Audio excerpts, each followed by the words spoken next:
15th, the day income taxes are due to the IRS, is the day the Titanic sank in the North Atlantic in the year 1912. It had struck an iceberg the night before, just 5 days after departing from England. President Abraham Lincoln died this day in 1865. He had been shot the night before in Ford's Theater by John Wilkes Booth, just 5 days after the Civil War ended. Abraham Lincoln stated, "I made a solemn vow before God that if General Lee were driven back from Pennsylvania, I would crown the result by the declaration of freedom to the slaves." This has been an American Minute with Bill Federer. For a free transcript, call American Minute at 1-888-USA-WORD.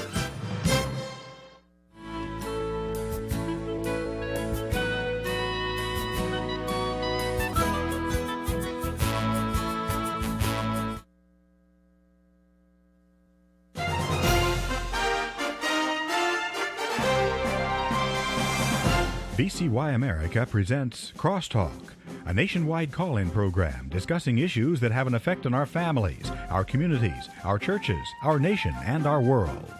Crosstalk, an opportunity for you to voice your concerns for biblical principles. And now live by satellite and around the world on the internet at vcyamerica.org. Here is today's Crosstalk. Friends, there is so much happening in our world today. We will have some comments on this matter of Iran with the direct attack on Israel. But our main focus today is going to be focusing on the new World Health Organization Pandemic Treaty. It's been unveiled, the new WHO Pandemic Treaty. Steadily, the intergovernmental negotiating body of the World Health Organization has been meeting and refining the pandemic treaty in preparation for the 77th World Health Assembly taking place May 27th through June 1st in Geneva, Switzerland. Indeed, just hours ago, I downloaded the provisional agenda for this World Health Assembly, and on this agenda is item 13.4, Intergovernmental Negotiating Body to draft and negotiate a WHO Convention agreement or other international instrument on pandemic prevention, preparedness, and response. Multiple planning meetings have been underway since the last World Health Assembly, and in recent weeks, the World Health Organization released their revised draft of this pandemic agreement. Joining us today, we welcome back constitutional attorney Matt Staver. He is a founder and chairman of Liberty Counsel, 3 landmark cases before the U.S. Supreme Court, host of radio broadcast Faith and Freedom and Freedom's Call, heard over this network. Matt, thank you for joining us. Thank you, Jim. It's good to be with you as always.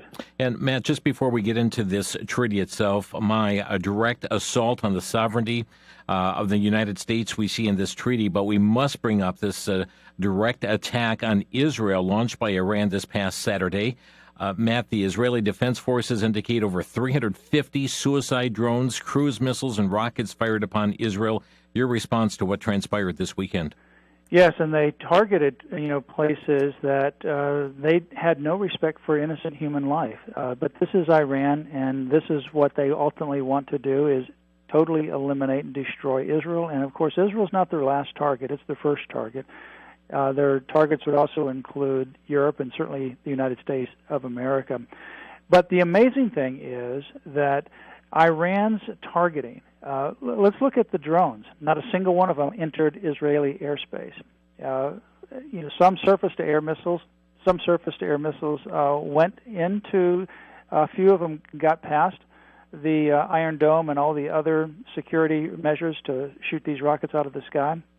Cruise missiles did not, but a few of them, they landed in some open field down in the south and just had maybe a 30-foot crater in the sand near an Air Force base, but the Air Force base never ceased its operations. But here's the amazing thing. I think what this did is show the world and Iran, of course they're giving false propaganda to their people, but it showed the world and Iran that Israel has an amazing system. Obviously, prayer protected Israel. But Israel has an amazing system to be able to block these assaults coming from Iran, which that gives a lot of comfort and a lot of hope. But it also ought to send a message to Iran that Israel can put up these shields that are highly advanced, and they literally, I don't know if anyone's listening had a chance to see these in operation, but I've seen many videos of these in operation, and it's amazing how they actually shoot these missiles out of the sky in midair. and of course shrapnel will fall to the ground, but it explodes in midair and protects human life. So it is an amazing defense system that Iran was not able to penetrate. With these 350-plus drones and missiles that were launched into Israel, 99% of those, 99% were stopped. Not a single drone entered into airspace. They were all stopped. Now what happens is I think Israel must not just simply say, well, they were able to stop the assault on the land. They've got to go in and they've got to take out some strategic locations within Iran. There are actually Iranians that are actually asking for Israel to come and do that because there's a lot of Iranian people that do not like the existing regime. So you have to make a distinction between the Iranian people and the regime of the Ayatollahs, and there's a huge difference between the two. So, here I think Israel now should go in, must go in, and they need to target some of the nuclear facilities and some of the other strategic locations where they've launched these missiles from Iran. Matt, what you're saying is what they must do is totally contrary to what the Biden administration is saying. I mean, Israel's being told do not retaliate, in this, just let bygones be bygones, in essence. Israel, to do so would be a sure sign of weakness, would it not? It would be a sure sign of weakness. It would embolden Iran that they can just simply lob, 350-plus missiles and drones shot into Israel within a short period of time. And then no retaliation? No, they can't do that. If the United States had 350 drones and missiles shot at the United States Capitol, and we were able to shoot them down, would we not retaliate against that? I mean, we did that with regards to, and we would protect the sovereignty of the United States. Mm-hmm. And, we can't keep doing that. Israel did this many times when the Hamas in Gaza would shoot rockets into civilian places. Israel would fire a few back, and then they would stop because the Biden administration or the international community would say, stop. Now, it's like enough is enough is enough. Yeah. They had to go into Gaza, and they had to totally crush Hamas. The same thing needs to happen in Lebanon, but certainly it has to happen in Iran because Iran is the sponsor of terror, whether it's in Gaza, Yemen, or Lebanon, or Syria. It's all being fueled from the serpent in Iran, and they need to cut off the serpent's head. Yeah, its fingerprints are everywhere, and through all of these proxies that have been attacking Israel, Iran has been at the center of this, and Matt, sadly, under the Biden regime, we have freed up so much money to give to Iran. The Iran deal that the Obama administration put out, and then former President Trump moved away from that, and the floodgates have just been opened cash-wise, and lifting of sanctions against Iran and the oil. I mean, because we have cut back our oil production here in the United States so dramatically, Iran is reaping huge benefits as a result of marketing their oil. Yeah, they're selling it to Russia and other places because we've cut back. I mean, Biden has empowered these terrorists. One of the things that you realize against these terrorists, particularly those Islamic terrorists, you don't negotiate with them like you typically would with, Western-thinking people. They have an idea that they're going to just commit suicide, and all the better for it, for their view. And, they have a long-term goal as well, and they can lie to you. Whatever the ultimate objective is, they were going to be patient to achieve it. And the ultimate objective is total world domination, a total world caliphate. That's what they want. That's what the Iranian regime wants. And for Biden to give them any money like he has done, he has actually empowered Iran to do exactly what it did. And we need to send a very strong message. It's interesting. I never thought I would see this, Jim, but even Senator John Fetterman, he's coming out against the Biden administration over several things, over the open borders, over the Biden administration's pushing of the WHO, the World Health Organization, and now very strong advocate of Israel opposing the Biden administration and saying to the Biden administration, we need to stand strong with Israel, especially at a time like this when they were attacked. Well, friends, Matt Staver with us, some comments. We're going to be transitioning here to the WHO pandemic treaty, but tonight on TV 30's In Focus program, we're going to go into great detail with pastor and Bible prophecy teacher Dr. Richard Schmidt of Prophecy Focus Ministries, and we'll be delving more into the Iran war upon Israel. 7 o'clock Central Time tonight. Anyone in the country can have access at VCY.tv. VCY.tv. This is repeated also noon on Tuesday. Well, Matt, the battlefront is multifaceted, and we also need to address another aspect of the battle that's been it's been behind so many scenes here. It's not been front and center in the news, and it's the pandemic treaty that's coming up before the 77th World Health Assembly next month in Geneva, Switzerland. The Biden administration doesn't refer to this as a treaty by any means. They're calling it just an agreement or an accord. And it very much is a treaty. And, Matt, this thing is also just like a deadly snake about to strike at the sovereignty of the United States. Yes, it is. Yeah, it is a pandemic treaty. And, of course, any kind of a treaty needs to be affirmed or ratified by two-thirds vote of the United States Senate. So they're not going to get two-thirds vote of the United States Senate on this kind of a treaty, especially when it jeopardizes American sovereignty. They just won't get it. So they're trying to recategorize it as a pandemic agreement so that we don't need to get the two-thirds vote. So that's what they're doing. It's calling it a pandemic agreement.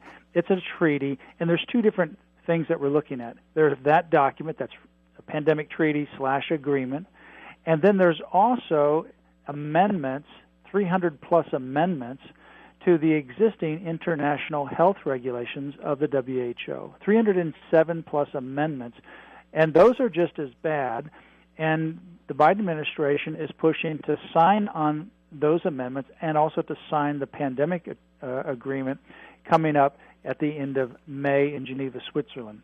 So the question that you ask is, well, how can he do that unilaterally? Well, if you look at a couple of things from history, you see, for example, George H.W. Bush. Back in 1992, he moved forward with a climate change treaty that was ratified.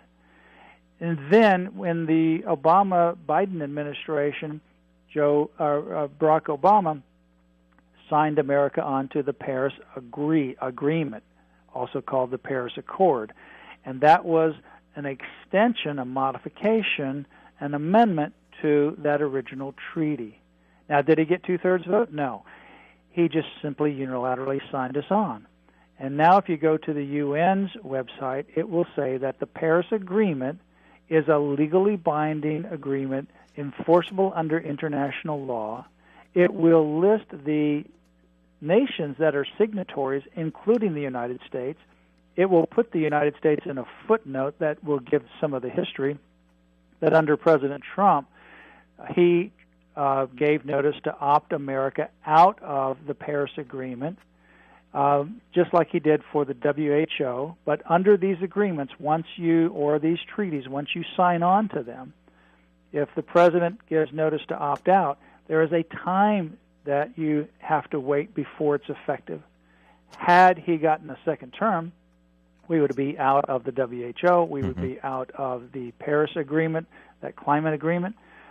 But with Biden coming in, he opted us right back in. So the requisite time to opt out did not transpire. So the United States is legally bound by what Barack Obama unilaterally signed, and he did this arguing that he didn't need to get authority from the United States Senate of two-thirds vote because he was just amending an existing treaty that he could unilaterally do. So Barack Obama did this with Biden. Joe Biden is following Barack Obama's template, and he's trying to do the same thing with the WHO, calling this an agreement and then signing also these 300-plus amendments to the international health regulations. Friends, it's atrocious, absolutely atrocious what is going on. It's a direct, it is an attack on our Constitution. It's an attack upon our U.S. sovereignty. We're going to delve further into this new pandemic treaty as friends, it's on the docket for voting on at the end of next month. We'll be back in 1 minute with Matt Staver here on Crosstalk.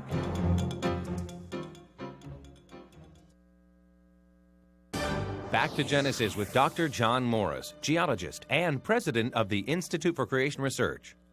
Dr. Morris, how fast did the animals migrate away from Ararat after Noah's flood? Chris, the Bible tells us that after the flood, God commanded the animals to be fruitful and multiply and fill the earth, and that they did, migrating to fill the earth. There are some modern-day examples of rapid animal spreadings, several coming from the island continent of Australia, which until recently had no mammals. Now rabbits are nearly epidemic. Another example would be a particular kind of toad that was introduced in Australia back in the 1930s, and then just 10 years later was observed over 1,000 miles away. Surely the biblical concept of migration to fill the earth is not only possible, but quite plausible. Besides that, it's true, because we're told about it back in Genesis. Thanks, Dr. Morris. For more info on Genesis, visit us on the web at www.icr.org.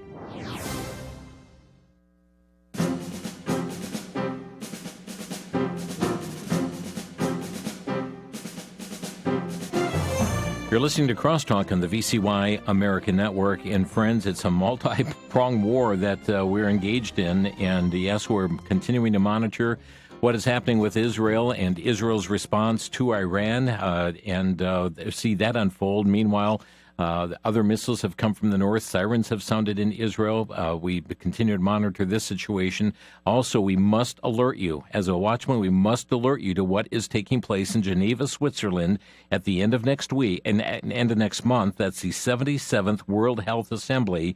And part of this is the Pandemic Treaty. They have unveiled an updated version of this treaty. We're discussing it today with Matt Staver of Liberty Counsel. Friends, they've been writing on it. You can see more at lc.org and lcaction.com. lcaction.com. But Matt, as I started making my way through this revised draft, I kept seeing this word equity and equitable 28 times in this 29-page document. So I believe it's important that we point out exactly what this means.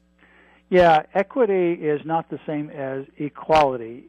Equity is guaranteeing outcomes, not giving equal opportunity for people to compete or to be treated equally.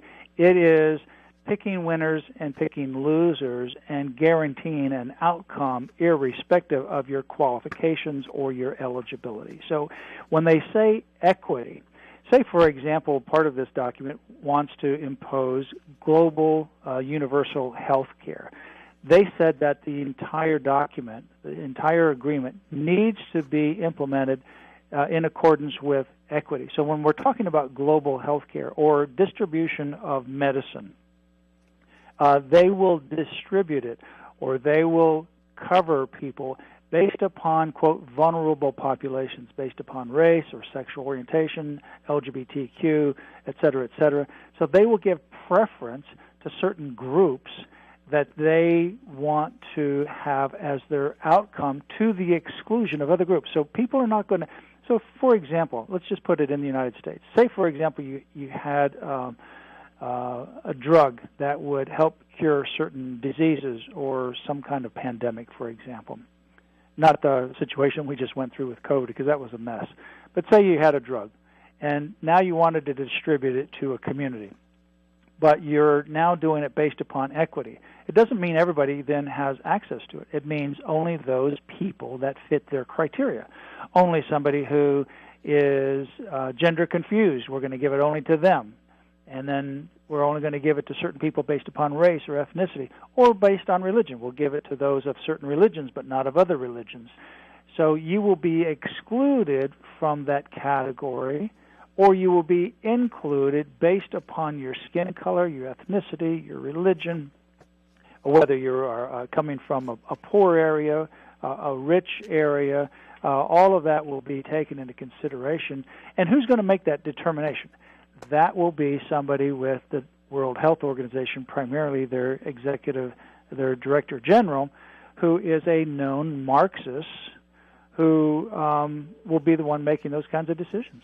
Well, man, and I find it interesting that, and there are so many aspects of this equitable, and again, virtually every page you're going to see this on here, but this is even control over the supply chain of around the world. And I see, and I'm reading right from Article 13 of the document, the global supply chain and logistics network is hereby established. The network shall be developed, coordinated, and convened by WHO in partnership with the parties and other relevant international regional stakeholders, and shall be guided by the principles of equity, transparency, inclusivity, timeliness, fairness, and consideration of public health needs. Yeah, so that means when you're having imports, exports, or production, because in addition to controlling imports and exports of a nation, what comes in, say, to the United States, what the United States sends out, that will be based upon the WHO's version of equity. So whether we get certain things to the United States, it may not come to the United States. The United States may order certain things to be part of the production process of whatever it might be, cars or whatever it might be. But because the United States is, quote, a rich nation compared to some other, quote, or unquote, poor nations, that distribution may be stopped at our border, so we may not even be able to get some of those raw materials or those other materials to make certain products. On the other hand, if we have certain manufacturing companies, say, let's go back to COVID, and take, for example, the mask mandates. Now they want to create more masks, and so they want to then force companies to convert their warehouses to mask-making companies so that they could produce more masks. Well, those masks, so that's part of what they would actually do, is they would impose production criteria and production demands. But then, where do those masks go? Do they go to the United States? Well, depends upon what the WHO says. So the WHO could essentially conscript some of our companies through pressure to make a certain product, whether it's drugs or some other kinds of things, and then export that to other countries so that we don't even get the benefit of it. So we're the ones producing things that the WHO wants, but we're having to export that to other countries of their choosing. That's the context of equity within the WHO. Yeah, and here's another example, and that is, Matt, we have national stockpiles for different items. It may even be petroleum. It could be any number of issues that we have national stockpiles.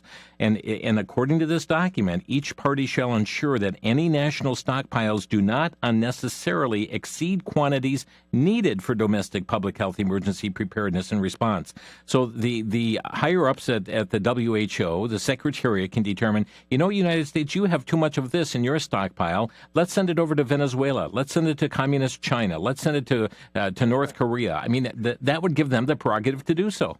Yeah, it would absolutely give them the prerogative to do this. So how would they control this? Well, this is a UN agency, and part of the UN agency is the World Trade Organization, the WTO. So they have all kinds of mechanisms that the WHO, the World Health Organization, would be able to use on a global scale to regulate imports, exports, production, travel, all kinds of implications that are with this WHO. And what you would have is, frankly, a one-world government. And I know that sounds like histrionic. Is that really true? Would you actually have a one-world government? If this document is signed, if America signs on to it, you're going to have a one-world government run by a Marxist organization. We talked at the very beginning about Israel. Well, who chairs the disarmament conference in the United Nations? It's Iran. That's the kind of insanity that's in the UN right now, and this is part of the UN.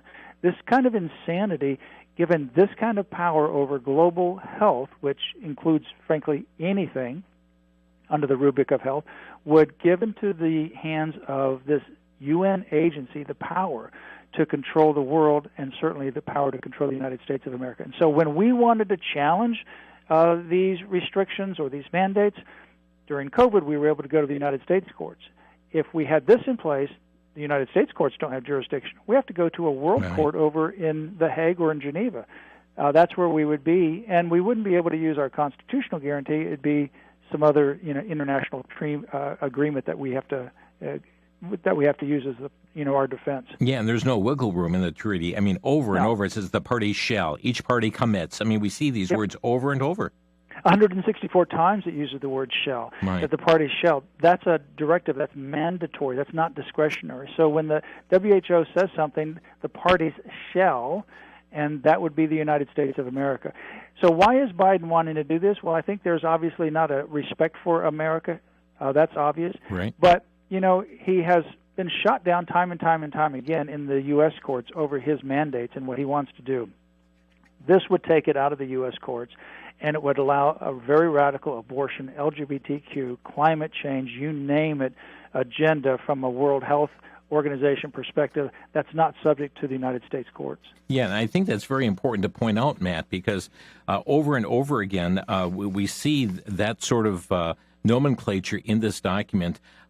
For instance, on page 9, each party commits to take the necessary steps to ensure decent work conditions and a safe and healthy environment for other essential workers that provide essential public goods and services during pandemics. And I read that, man. I said, how do we handle this? In the last pandemic, abortion clinics were deemed essential. Churches were non-essential. Right, and you saw the word essential there. So and we know how that was used. Abortion clinics, like you said, were essential. Churches were not essential. And this was done in part by WHO guidelines, and these were sent around the world, and different governments used them, and they caused all kinds of damage, and they were nonsensical. Mm-hmm. But this would now give the WHO binding global authority to say that attendance at church is not essential, but access to abortion is essential. Mm-hmm. And if the United States didn't abide by it, or some state didn't abide by it, sanctions would be imposed on the United States of America, and other nations would have to comply with those sanctions. So we would have a direct impact. Even if we wanted to resist, we would have a direct impact on the United States of America because of the WHO. Now, Matt, some would say, that Matt Stever, Liberty Counsel, he hasn't read the document. Let me go to page number 25 because it says, nothing in the WHO pandemic treaty shall be interpreted as providing the WHO Secretariat, including the WHO Director General, any authority to direct, order, alter, otherwise prescribe the domestic laws or policies of any party or mandate or otherwise impose requirements. We can't force you this. We can't impose vaccine mandates. I mean, it says so right there, but all you got to do is read the previous page, Matt, and it says every party shall submit to the conference of the parties through the Secretariat. Yeah. So it has that at the very end. It's kind of like a spin, for media. And then it points to that. You can point to that. But when you read the document, that's not at all what the document says. The document has, like I said, shall 164 times. That doesn't sound like, you can take it or leave it as long as it doesn't interfere with your sovereignty. At some point, it suggests that, individual sovereignty is not going to be affected unless you're operating outside of the WHO's directive. Then we will bring you in line. So nation states, they can impose more stricter regulations, but they can't impose less strict regulations than what the WHO requires. And the U.S. would have one vote, correct? The U.S. would have one vote. That's right. And the U.S. would have one vote, and consequently, we would be bound by this. It would be, for example, the CDC, instead of having, directives that are just advisory, and you could take it or leave it, this would be mandatory. If they said 6-foot distancing, the WHO, then it's 6-foot distancing, and you resist it, you have a global authority coming against you. Say, for example, you have Florida that says, well, no, we're going to open up schools, as Florida did in September of 2020. And, we had pushback from other states. Well, now if you had a global entity saying, Florida, you back off, and if Florida didn't back off, guess what would happen? Imports, exports, all that would be affected, not just for Florida, but for the entire nation. And that's just the beginning. Yeah, it is the beginning, friends. And again, it is a total relinquishing of our sovereignty to the World Health Organization and to its socialist communist dictatorship that's coming forth from it. The United States having just one vote equal to the vote of any other country participating in this. Why would we want to surrender our rights? We're going to take a quick break. When we come back, we're going to delve a little bit further. But friends, it's not all just hopelessness. We're going to also provide provide you information on what you can do. For instance, there's both a Senate bill and a House bill that have been introduced to not allow this act, No WHO Pandemic Preparedness Treaty Without Senate Approval Act. We'll be telling you about that legislation and the importance of contacting your congressman and senator on the issue. So stay with us. We'll be back in 1 minute. This is Crosstalk on the VCY America Network.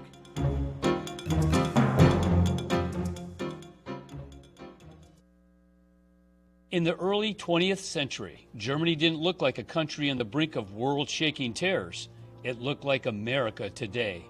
In Dr. Erwin Lutzer's book, When a Nation Forgets God, he uses history to warn us of a future that none of us wants to see.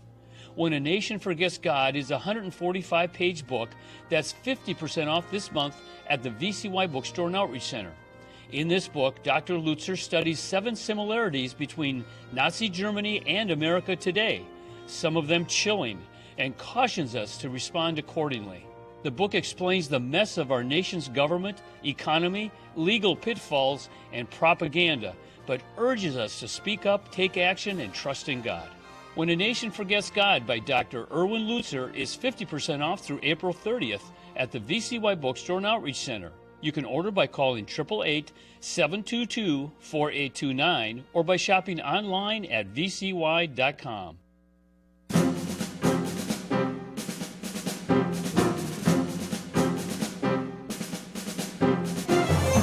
This is Crosstalk on VCY America. Constitutional attorney Matt Staver is with us. Friends, today's program is a warning about what is approaching us very quickly here at the World Health Organization, as they are having the 77th World Health Assembly taking place in Geneva, Switzerland, May 27th through June 1. Some of you are saying, didn't we go down this path last year? What happened? Well, they were able to stave off this from occurring, Matt, and as a result, they have been holding additional meetings and actually been plotting more and more ways to for its implementation and the rules and all of this, but there was at least a year's stay on this matter here, but it is I mean, it's their goal to have this thing passed and have countries start signing on to this from the treaty into the days following.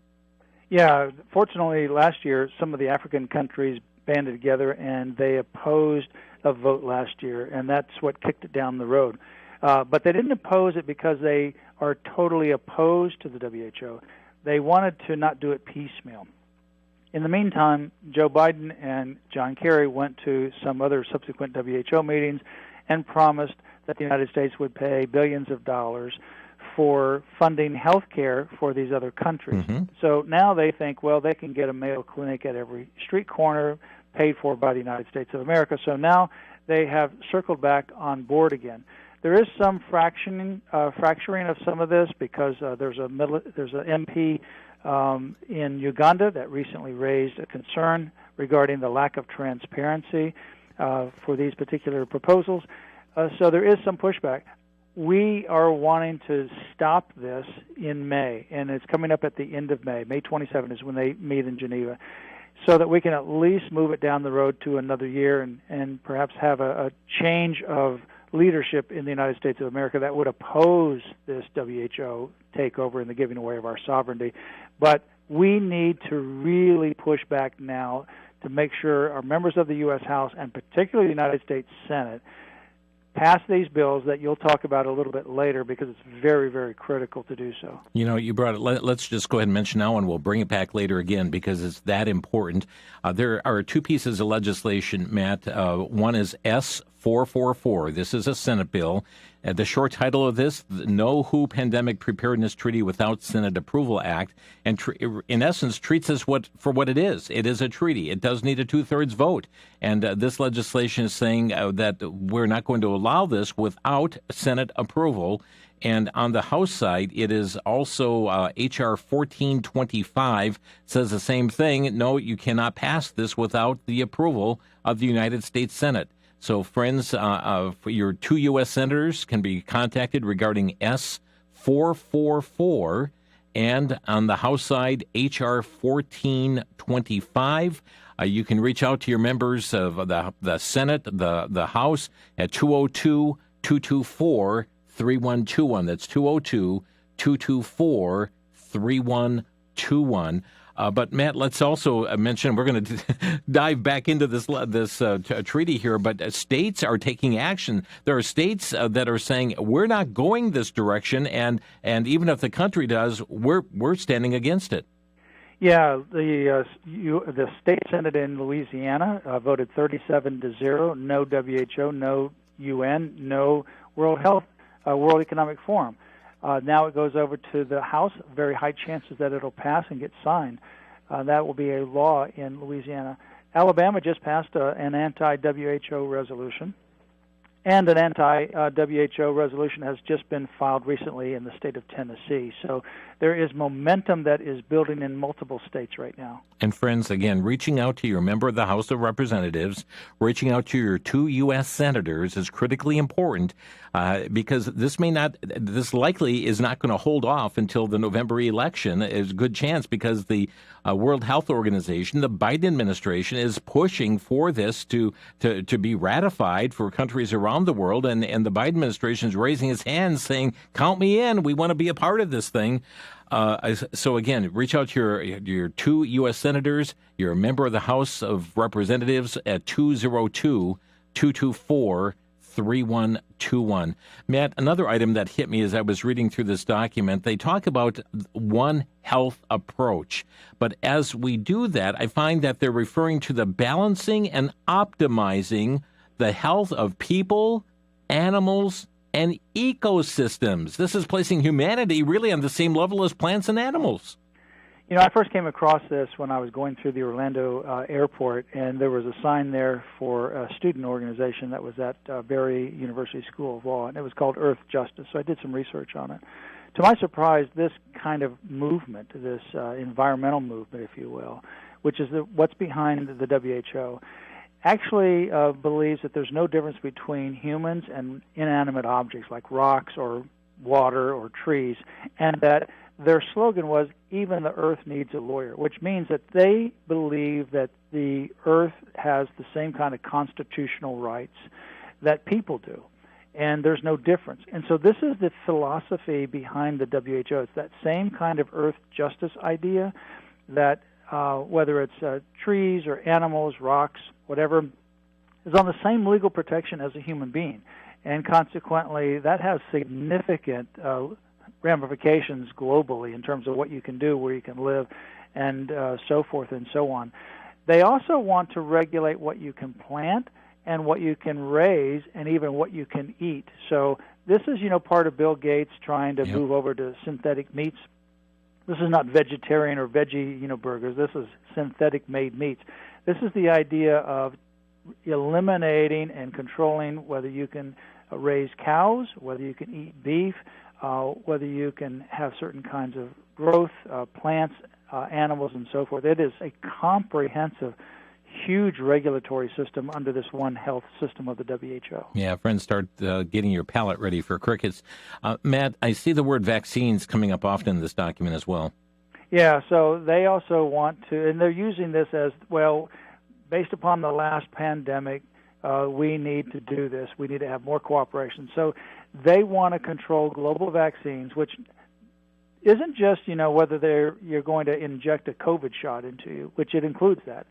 But, for example, right now, if you get all the vaccines in the United States that are required in many of these places around the country, you will have 100-plus vaccines by the time that you graduate from high school. And it's maybe around 120 in some cases.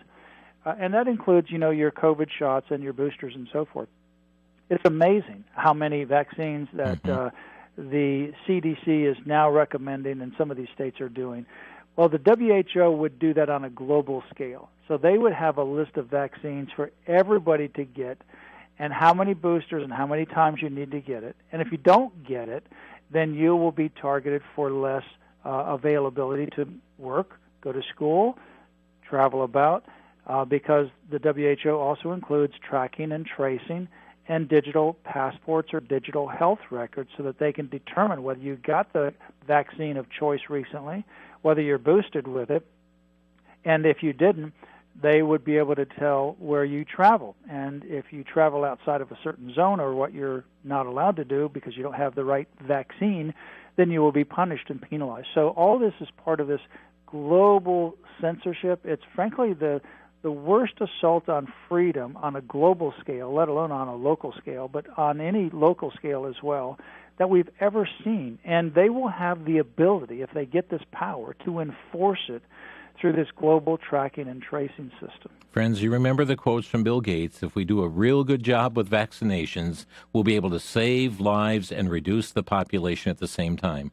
I mean, it doesn't take a rocket scientist to figure out what he's meaning by that. And Matt, I know that that is all part of this, as well as population reduction is very much a part of this, and also we see also the tracking of individuals through the digital health passports as well.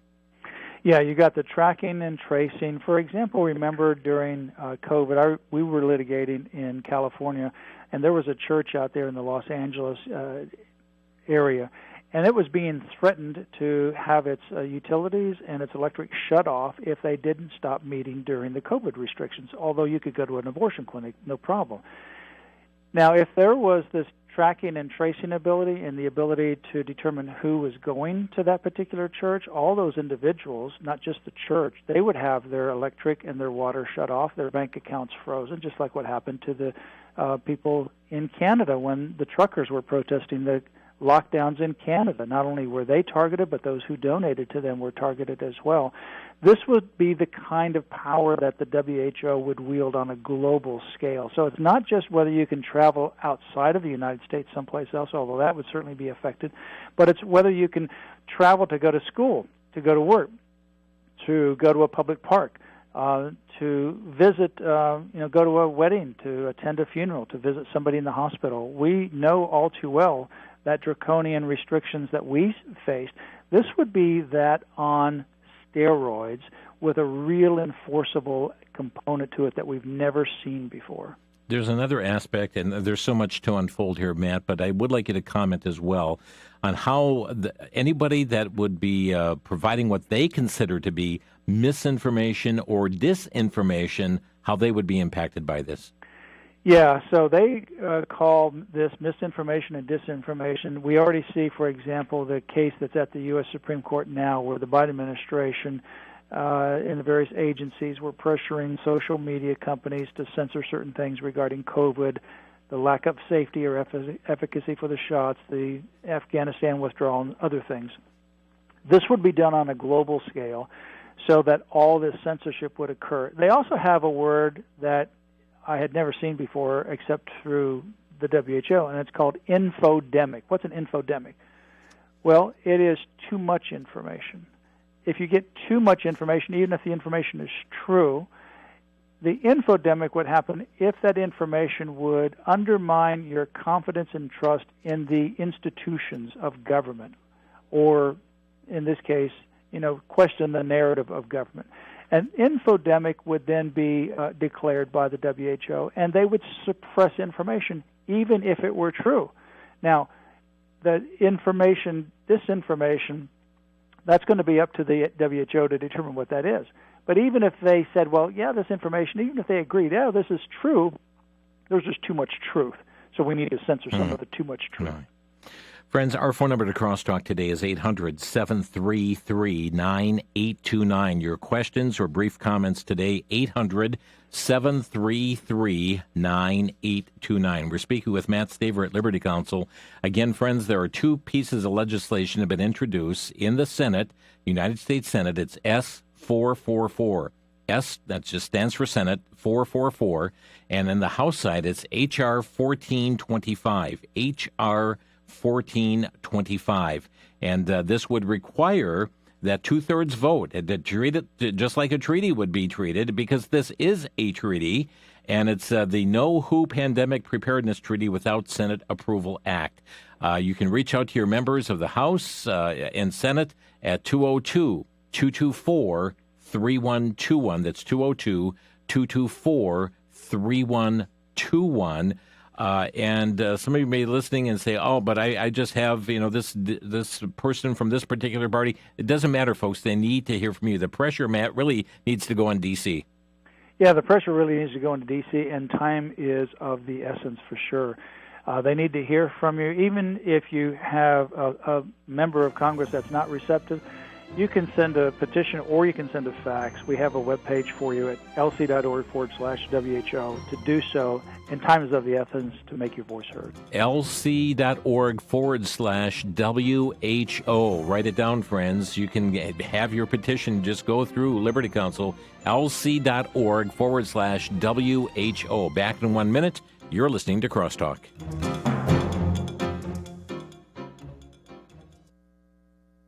For the Worldview Report, I'm Brandon House. Our website is worldviewreport.com. Well, sadly, my friends, we have seen Israel attacked yet again. This time, a direct attack, but not just from Iran. Many are reporting that Iran attacked Israel. True, but it was really more than that. It was the Islamic Revolutionary Guard. And the rockets and the drones were coming in from not just Iran, but also from Yemen, from Iraq, from Syria, and from Lebanon. So let's spread the word, folks. This was not just an attack by Iran. It was an attack by an Islamic bloc of nations. Interestingly enough, it's now being admitted by Saudi Arabia themselves that they stepped in to help defend Israel. The Bible speaks of these kind of scenarios playing out.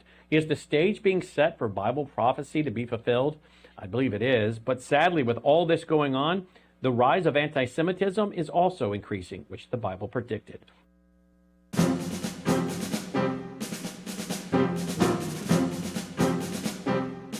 This is Crosstalk on VCY America. Our phone number to Crosstalk today is 800-733-9829.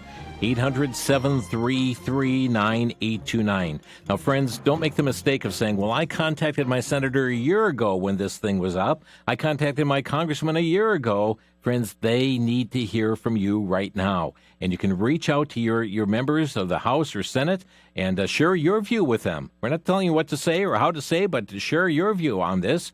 If you're all for giving away the sovereignty of the United States and your healthcare decisions to a worldwide body, you've got the right to let them know that. But there are many who are concerned across this nation. You saw the control of government under the COVID pandemic. You saw the control that was there, shutting down your churches, shutting down stores, or telling you which store aisles were essential, what store aisles were not essential. You saw the mandates there as far as masks and businesses not allowing you in. Friends, it would not be your local entities making these decisions. This would be an international agency making these decisions. Our number to Crosstalk, 800-733-9829. And again, your member of Congress at 202-224-3121. Greg in Minnesota, you're on the air. Yes, thanks for taking my call. This so-called treaty, if it's passed, and it's kind of interesting that this is an election year, and if something happens, I mean, could they cancel the elections? I mean, a lot of ramifications on that. Yeah. Well, and here's another thing to consider. This is why it's so important to stop this in May, because say there's a change of occupancy in the White House after November, and then you get a new president sworn in January 2025. Well, this treaty would already go into effect because they shortened the window for it. And so could we opt out? Yeah, you can opt out. So if Donald Trump became president, he could opt us out, but it takes a period of time before it's effective. So we'd be in it for a couple of years before we got opted out. That's number one. Number two, even if we got opted out a couple of years down the road, the rest of the nations would be in. Why? Because they relied upon and followed the United States lead, and that means we're still going to be impacted by it. So while they may not have direct control over the U.S. at that point, a couple of years down the road, they would have indirect control over the U.S. by requiring the other nations that are in the treaty to abide by that treaty, which would include sanctions against the United States in terms of trade, imports, exports, and travel, and so many other things. Thank you for the call, Greg. Sue is next in Oshkosh, Wisconsin. You're on the air. Good afternoon. I had contacted my senator back at the end of March of this year and about voting yes for S-444.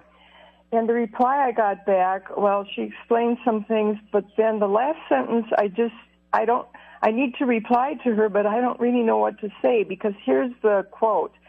The IHR, which is the International Health Regulations, does not provide the WHO with enforcement authority.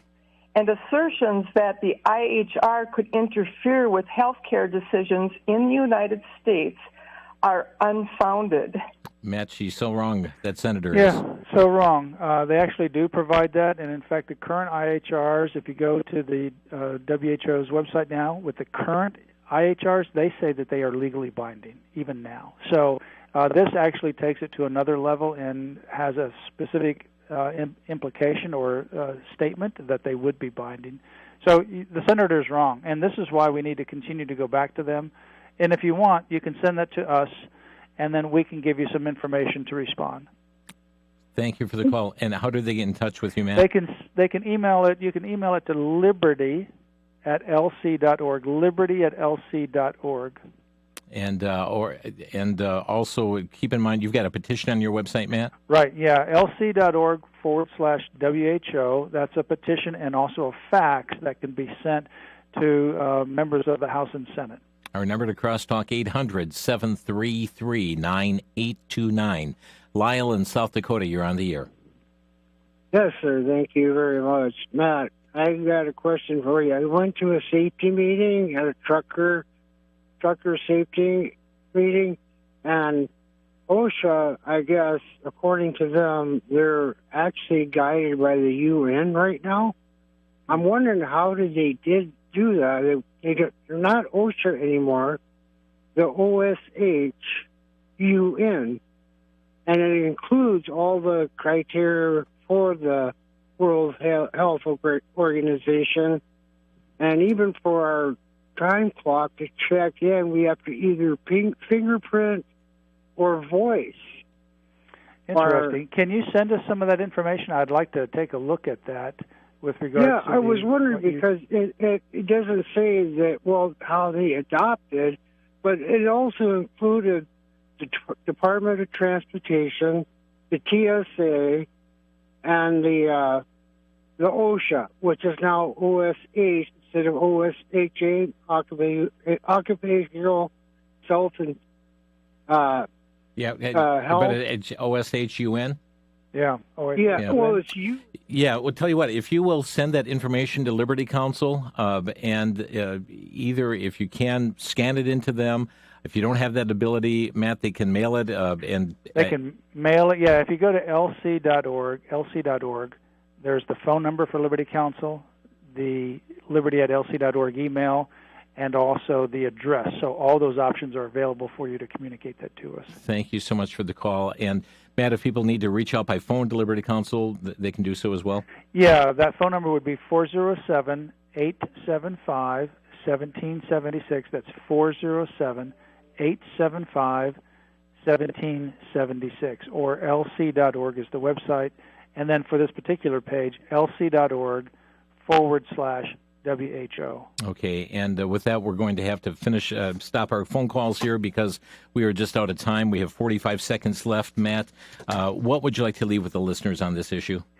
Well, don't let somebody else do this for you and you not do anything and just assume somebody else is going to do it. I think we need everybody's voice, and certainly even if you've done it before, thank you, but make your voice heard again right now with faxes and petitions and phone calls. lc.org/WHO. That's lc.org/WHO. Great, and you've got information on your sites as well pertaining to this very issue. Absolutely. Friends, you can check it out again at lc.org. Matt, thank you for being with us today. Thank you. Good to be with you, Jim. And friends, again, to reach out to your members of the House and Senate, the number 202-224-3121. The legislation we discussed is S-444 and H.R. 1425. This would say no treaty without going through the U.S. Senate, and that's what the Biden administration is seeking to do, to bypass the constitutional means of the U.S. Senate and instead just put their signature on the line, thus surrendering the sovereignty of the United States to the UN. Thanks, friends, for listening. You've been listening to Crosstalk via satellite and the internet from VCY America. Views expressed may or may not be those of this station. For a CD of today's program, send a donation of $6 or more to VCY Tape Ministry, 3434 West Kilbourne Avenue, Milwaukee, Wisconsin, 53208, or download by RSS or podcast from crosstalkamerica.com. And join us again for Crosstalk.